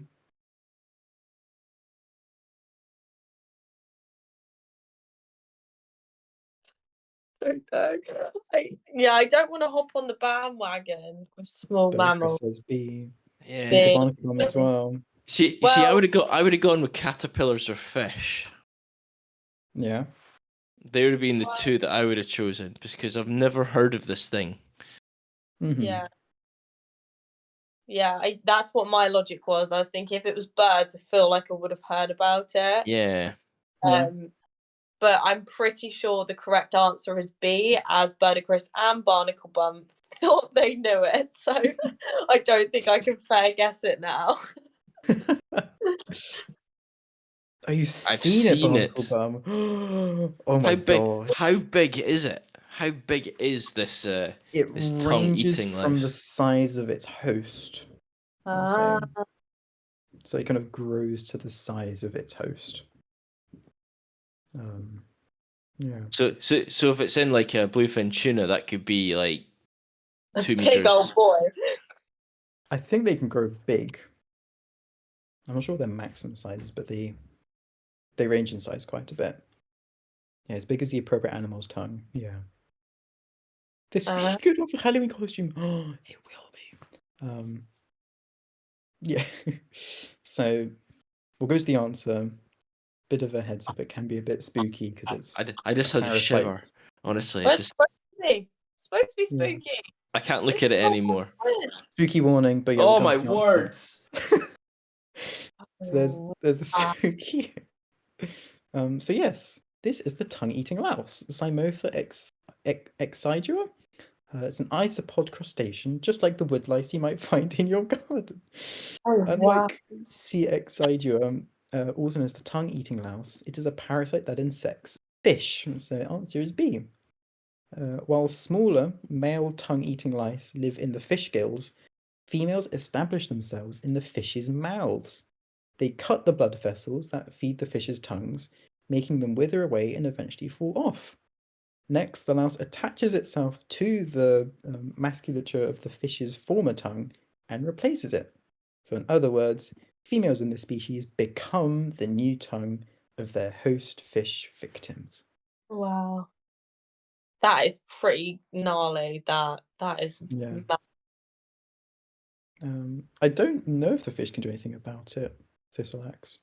I don't know how it finishes its life cycle. Because if it says the males are in the gills and the females are in the mouth, Mm. then maybe that's where they reproduce there. But yeah, that's cool that you've seen them, Barnacle. I haven't realized males were gill friends. Gill friends? And females were tongue buddies. Gill friends and tongue buddies sound much more I've got to say, I can't wholesome. Yeah, look at that. nicer. I honestly Okay, can't let's look at that. That is let's move on to question 6. that is that is horrific. Okay. Question 6. Maybe more wholesome, not as gross. But we'll go on. Question 6. Which of the following facts is not true about vampire bats?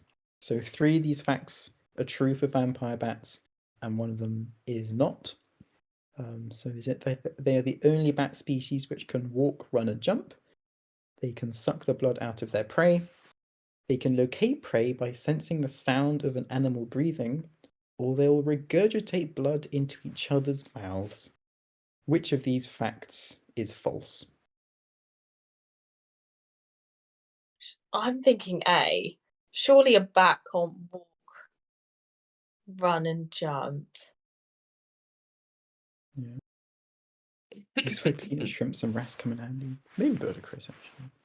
Ooh, impeccable. Straight in there with D. Oh, Birdicris came prepared for this quiz. It's like you gave him the know? answers. I'd never. No. British Chris is just very knowledgeable. Very smart. Knows all about his fish mouth tongue parasites and vampire bats. Like, I've never seen a bat run. I don't know if this is me just not knowing much about bats, but I've never, I don't think, seen a bat run. Mm-hmm. Oh, Thistleaxe says C. See, Barnkabum want to say C. So I'm locating gonna, prey by sensing the sound of an animal breathing. yeah, that could be it as well. Because sound, are they that great at hearing? Maybe like locations they could be good at picking Yeah. sounds up. But can they run? Can they suck blood? Can they regurgitate I'm gonna blood? go away because I don't know. I just haven't seen a bat run. Mm-hmm. Yeah. A curious collection of weirdness, Barnacle, I think, is the perfect summing up of this quiz. That's what I was hoping it to be. It's like, oh, that's interesting, but also kind of creepy and disturbing. But I learned something, so I'm not Oh, sure Bertie breeding Chris is produces it saying also. they lap, not suck. Oh my goodness.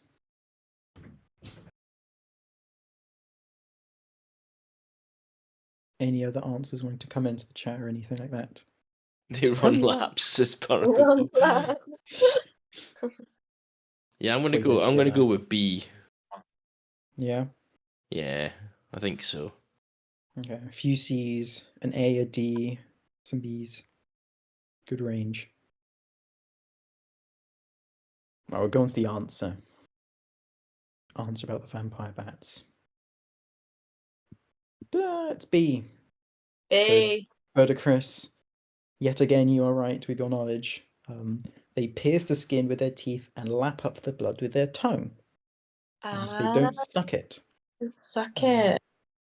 On to the other bits, though. Vampire bats will die if they go 2 nights without feeding, so they will help a neighbour who hasn't fed by regurgitating blood into their mouths. Captive female bats seem especially friendly towards new mothers. After a baby is born, other bats have been observed feeding the mum for about 2 weeks after the birth. They regurgitate blood into their friends. How sweet. So lovely. Lovely bats. Kind bat. Yeah. And they're the only species of bat to walk, run, and jump, helping them attach themselves to their prey. Heat sensors on their noses help them find a good spot on the animal's body to feed, and strong hind legs and a special thumb help them take off after feeding. And I thought that was really cool. They can locate prey by sensing the sound of an animal breathing. These bats can even recognize the breathing patterns of one animal, like a cow, and return to feed from it night after night. Isn't that cool? Very cool. I'd rather perish than someone spew my food at me, says Barnacle. But the thistle was completely fine with the last set of images, and then this was it's an image I want to forget. So it was the last one was just, I think it was the fact that it was the side on one where it was kind of like the bottom jaw had been removed and you could see it, and I was like, oh my word. Ugh. We'll have nightmares about that tonight. Oh no. Sorry, we're trying to finish with something wholesome. Oh gosh, I'm not finishing with a wholesome thing. Anyway, we'll go on to the next question. Question 7. Oh, I can't remember this series, but there was a great TV footage once of this vampire bat bounding about on the floor of a cowshed. Wow, that sounds amazing. But yeah, only species to run, walk, and jump. So, question 7. The crypt keeper wasp is a parasite which does which of the following to its host? Does it stab its host, suck out their blood-like fluid, and eat them from the inside out? Does it paralyze the host, gluing an egg to their body, and then the larva hatches and eats the host while controlling them to make a cocoon for the parasitic larvae? Wedges its host in a gap where it can't escape, eats them, and then bursts out of its head? Or tricks the host into looking after the parasite instead of its own young? Which of these does the crypt keeper wasp do to its host? Nice picture of the wasp. All good options. Top right. Yeah. All good options if you're trying to kill a host. Other options are available as well. This will access all of the above. Yeah, God, that poor host. Yeah. Oh. Oh my God. Not having a good day. Any answers jumping out at anyone? I'm thinking B. I'm thinking B as well. Yeah. I agree with you. Pookie's saying D, tricking the host. You guys are saying paralyzing the host, gluing an egg to their body, and then the larva hatches and eats the host whilst controlling them to make a cocoon for the parasitic larvae. First Slack says C, wedging them in a gap, eating them, and then bursting out of their head. Ooh, Birdicris thinks it's a combination of both B and C. They're all pretty cool options. They are Barnacle. They're all very cool things. Had to narrow it down. There's too many cool things out there. C is so undignified. Yeah, it is a bit. B for me, says Barnacle. Paralyzing host. Egg laid in the host, but the new wasp bursts out of its head, says Birdicris. It's a wasp. Yeah, so these are from southeastern United States. So from, don't think that'll help you with making an answer, but bit of a fun one.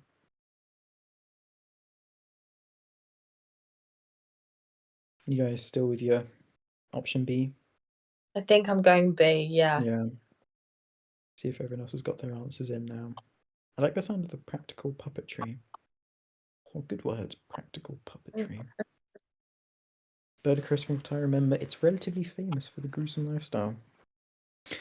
It is. So we'll go on to the answer now. It breaks through its forehead. Chalcid. I'm not sure if it's a Chalcid Birdicris. It may come up in a second. I'll go through bits I found. So, native to southeastern United States, this species lay its eggs inside a tiny wooden chamber that another parasitic wasp species, the ghoul wasp, or Bassachia pallida, carves out in sand-live oak trees. These knobby protuberances, known as galls, are sort of like tree cysts induced by the presence of the host wasp's young. Once the egg hatches, the crypt keeper larva burrows into the other wasp and takes over its mind, forcing it to start tunneling through the tree's bark to freedom, a feat that the crypt keeper struggles to perform on its own. Even more insidious, the larva then forces its victim to drill a hole too small for its own escape. Once the larger wasp is wedged in the opening it's created, the crypt keeper consumes its host from the inside out, finally erupting from the ghoul wasp's forehead out into the world. Crazy. Wow. Ouch. There's a bit of a diagram there on the left. So yes, on the top line it's saying, lays it in the wood, larva's all happy, and then comes out all happy like that. But then the cryptid comes in, and then the original ghoul wasp tries to come out. It forms an opening, but not big enough for itself, so it gets stuck. And then the kind of parasite on a parasite eats the ghoul wasp and then bursts out of its head to escape. And there's a picture of that on the right, which I find unbelievable. Literally mind-blowing, says Barnacle. It is. It's the undignified route. It is. It really is. It really is. Wow. Yeah. That And is then the other pretty cool. options we had Capitojoppa amazonica, a parasitic wasp from the Amazon, lays a single egg inside the body of its host of caterpillars, beetles, and spiders, and the larva eats its way from the inside out. And then some other ones. The polysphincter group of Ichneumonidae parasitic wasps sting spiders to temporarily paralyze them. They then lay and stick an egg to them as the larvae induce their spider hosts to construct a modified cocoon webs that support and protect the wasp's larval cocoon. I was reading into this, and one of the polysphincter wasps is called Polysphincter boops, like BOOPS. So its short name in all the papers are P boops. And I just seeing that in papers, like scientific papers, and reading saying P boops and all these things that's just quite fun to see. And then the last one, the large blue butterflies of the Maculina family emit a chemical odor similar to that of the larvae of the ant family Myrmica. A worker ant brings the butterfly larvae into the ant colony and feeds it and looks after them. Recent research has shown that specific species, M. alcyon, larvae can mimic the sounds produced by the ant queens. Cuckoo caterpillars are rescued ahead of the ant brood when a colony is disturbed, and they are fed in preference to host ant larvae when food is scarce. They almost literally get the royal treatment. Neither chemical mimicry nor begging, a peculiar position held by an ant larvae to manipulate workers into giving it more food, explains why these caterpillars are preferred over host ant broods. It's an amazing sort of tricks ants and other things into looking after it, not just with the other ants, but above the other ants. Crazy. But yes, P boops, Michael. I just found it really funny whilst reading through the papers. And then we have final question after this. Ooh. Question 8. Hope we're all ready. Finishing with vampires.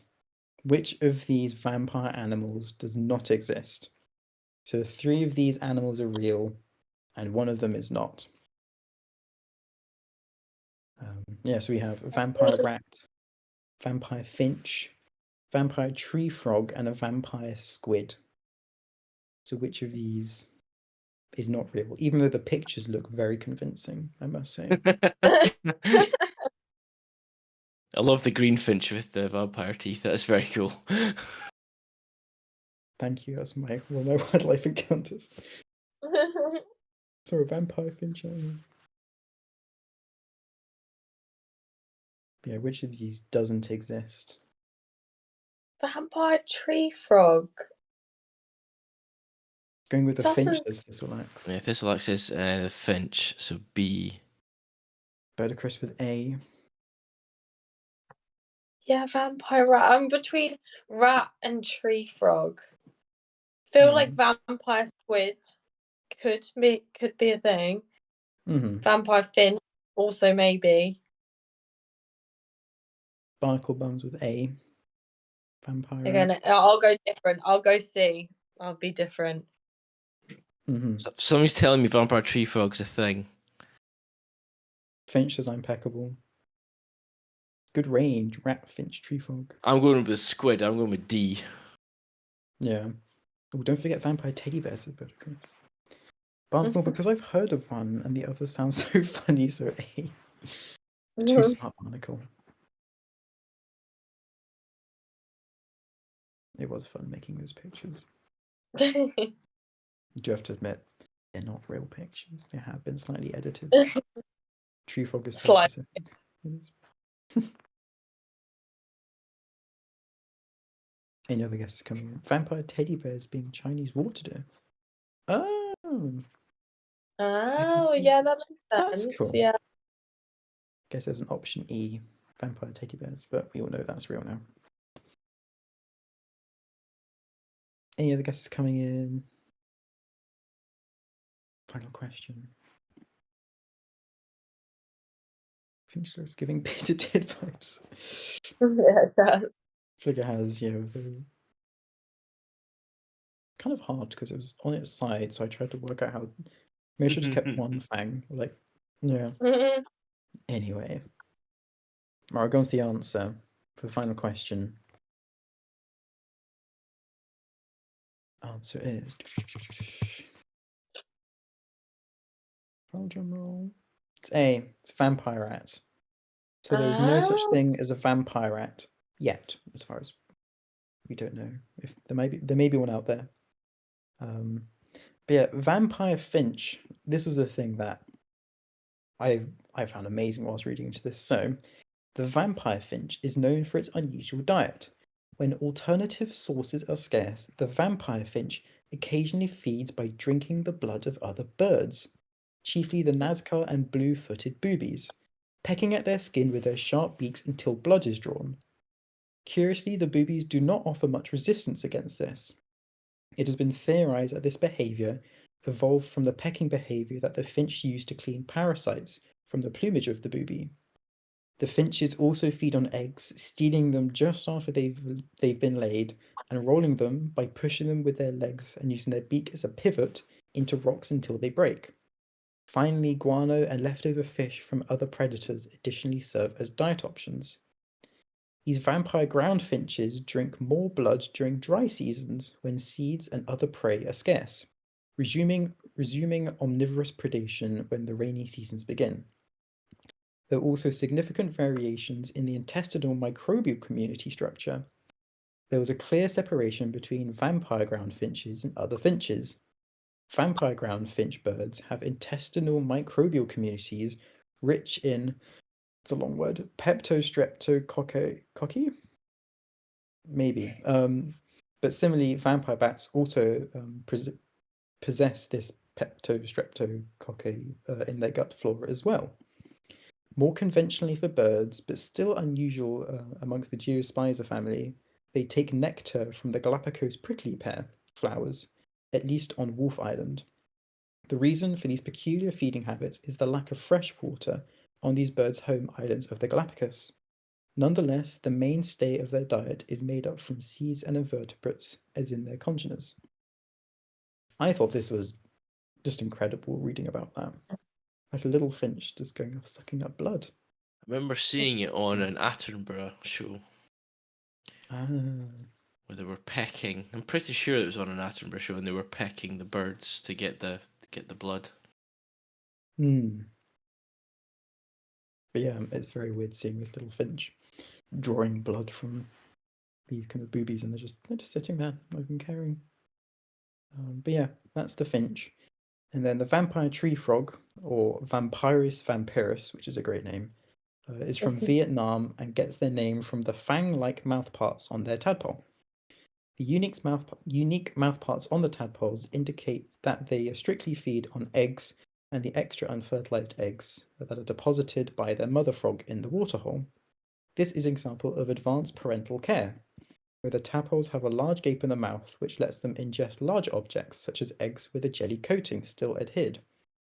The tadpoles have an intestine pouch that can expand to hold a large volume of eggs, and it was observed to shrink when the tadpole has not ingested food sources for a period of time.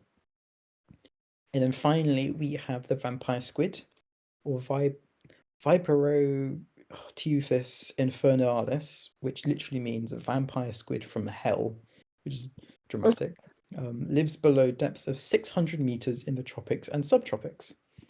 When disturbed, the vampire squid inverts its cape, displaying large spines that line the undersides of their arms. When exhibiting this posture, this species looks rather intimidating, but it is actually quite harmless. It's not predatory, instead depending on food particles that it captures using sticky cells on its long filamentous tentacles. In this way, it opportunistically feeds on plant and animal matter that sinks from the surface ocean. Some large fishes and diving predators are known to eat vampire squids. Unlike shallow water squids and octopuses, vampire squids do not expel black ink to escape predation. In the darkness of the mesopelagic zone, black or dark purple ink would not be effective.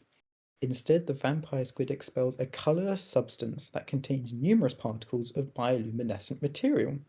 These twinkling lights confuse potential predators. In addition to the light produced during their defense response, vampire squids produce light at the tips of each of their arms. This light may be used as a form of communication, as the species is naturally rare. Encounters between males and females likely do not happen very often. For that reason, it is important that they reproduce when given the chance, and females are known to store the sperm from males for long periods before using it to fertilize their eggs. One of the other adaptations in deep sea living is their large eyes. With the squid being 30 centimeters across at most, its eye is 2.5 centimeters across, making it proportionally the largest eyes in the animal kingdom. So there we go. All right, Some cool. vampire animals. Vampire animals, yeah. Well There done, we go. everybody. Yeah. Yeah, that was a really finishing like off. that quiz. Happy Halloween. Some real I hope you all loved spooky it. things. Yeah, some of it turned out to be quite spooky for some people. I love Never, it. ever, I love ever, it. ever, ever want to see that tongue loose again. Ever. Everyone I sleeps do. okay I tonight. feel like it's cool. Thank you, everyone. That was really fun to make. Yeah, that was a really good thing. Well done. Thank you. That was really cool. Sweet. Well, this is done. Yeah. Yeah. I suppose. Species focus next week. We can all go to bed with those haunting. Yeah.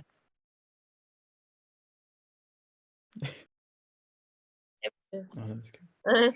Yeah, species focus. So, I heard something on the radio the other day before we disappear. Oh. A new Sir David Attenborough show coming soon on the BBC. Oh. It's called Asia. So he's focusing on the continent of Asia. Cool. Mm. It doesn't say when is it going to be. Watch all episodes of Asia on BBC iPlayer from Sunday, the 3rd of November. So actually, that's this Sunday. Oh, cool. Yeah, Ooh. That's exciting. that'd be cool. Episode 1 is Beneath the Waves. Episode 2 is Above the Clouds. Episode 3 is Frozen North. Episode 4 is Tangled Worlds. Episode 5 is Crowded Continent. 6 is The Arid Heart. And 7 is Saving Asia. Mm-hmm. I'll give it a watch. So there we That's really go. exciting. So Yeah. coming soon, everybody. Coming soon. I will post the link directly. Yeah, Barnacle's saying November soon. Yeah, It's in 2 November days. soon. I know. Got 1 day left of October tomorrow. Crazy. Oh, And then no. apparently Yeah, he's got one coming out on Netflix next year as well. He's been busy. Which is Ocean, coming 2025. Will release in theaters before premiering globally on National Geographic and streaming on Disney Plus. So Disney Plus, sorry, and Hulu. So yeah, so even more. Announcing our new feature-length documentary special with Sir David Attenborough about the health of the world's oceans, presented and authored by the 98-year-old broadcaster, 98 years old. Oh, We'll share the man. story of how we can and must restore the glory of Earth's vast interconnected waters. Wow. So there we go. Very exciting to watch. It is very exciting to watch. Right, shall we call it there? Yeah, I Sounds think good. so. Time to go. Done a lot today. It's been a good evening. Yeah. Yeah, for sure. I love that quiz. I learned so much with that. I feel like those are facts I'm going to tell people. Yeah, you can go forward and creep everyone else out with the parasite Share the pieces. spook. I'm never ever thinking about that parasitic tongue thing ever again. That's it. It's now out of my mind. This is when everyone's going to go away and find fish with it and then take pictures and post them on Wildlife Discord. encounters. Yeah. And all you're going to hear across the planet is me screaming. So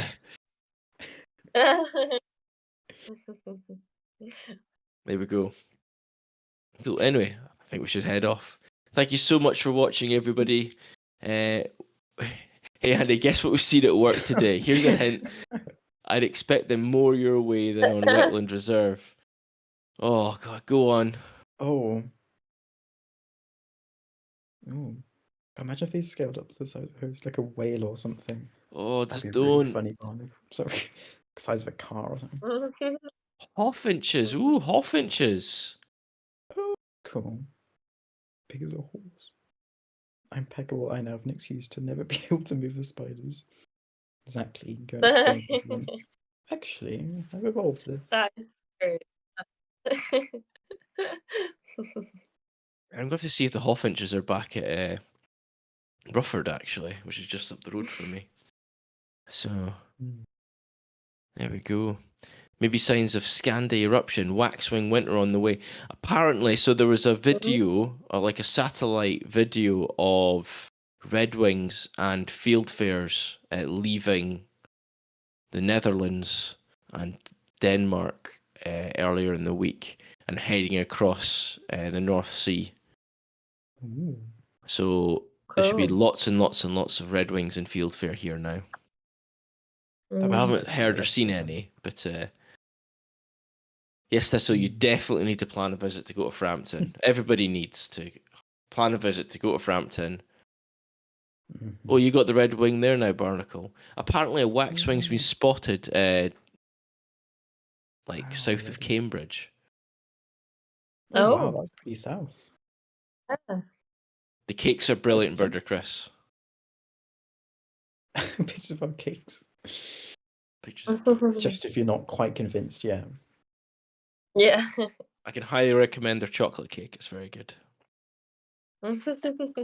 So much so that I want to go back just for chocolate cake. Cool. Right. Let's get ourselves off and let everybody get on with the rest of their evenings. Thank you so much, everyone. We will see you again soon. We'll be back, myself and Nick, back next Wednesday. Kat will be joining us again in a couple of weeks' time. Yeah, that's it. Yeah. Thanks for watching, everybody, and thanks, Nick, for the speaking. Oh, I loved it. Yeah. Love making it. And you all did very well. I think all of you won. You're all winners. That's very diplomatic, Nick. Bye, everybody. We'll see you next week. Bye. Have a good week. Bye.